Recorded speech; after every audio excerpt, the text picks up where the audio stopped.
মুহাম্মদ সাহেব একজন সফল ব্যবসায়ী। সম্পদের অভাব তার জীবনে কোনোদিন ছিল না।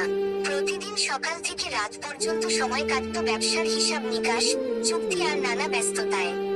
কিন্তু একটি দিক থেকে তিনি ছিলেন একেবারেই শূন্য আল্লাহর স্মরণ। এক রাতে হঠাৎ ঘুম ভেঙে যায় তার।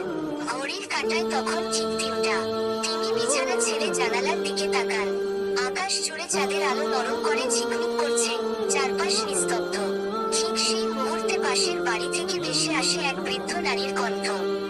হে আল্লাহ, আমার সন্তানরা আমাকে ভুলে গেছে, কিন্তু তুই আমাকে ভুলিস না।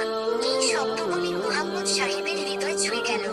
যেন তিনি প্রথমবার বুঝলেন জীবনে যা কিছু পেয়েছেন, তার কোনো কৃতজ্ঞতা কি আদৌ প্রকাশ করেছেন আল্লাহর প্রতি। মনে মনে বললেন, আমি তো সারা জীবন শুধু চাইছি, কিন্তু কি দিয়েছি আল্লাহকে। সেই রাতে তিনি উঠে ওযু করলেন। জীবনের প্রথম তাহাজ্জুদ নামাজে দাঁড়ালেন। চোখ বেয়ে অশ্রু ঝরতে লাগলো। হৃদয় থেকে বেরিয়ে এলো দোয়া, হে আল্লাহ, তুমি তো দাতা, তুমি আশ্রয়। আজ আমি তোমার কাছে ফিরতে চাই। এরপর থেকে মুহাম্মদ সাহেবের জীবন এক নতুন মোড় নেয়। ব্যবসায় আগের মতো সফলতা থাকলেও তার মুখে অহংকার নয়, বরং ছিল তাওয়াক্কুল ও বিনয়ের ভাষা। প্রতিদিন তিনি বলতেন, আমি একদিনও তাহাজ্জুদের নামাজ ছাড়ি না।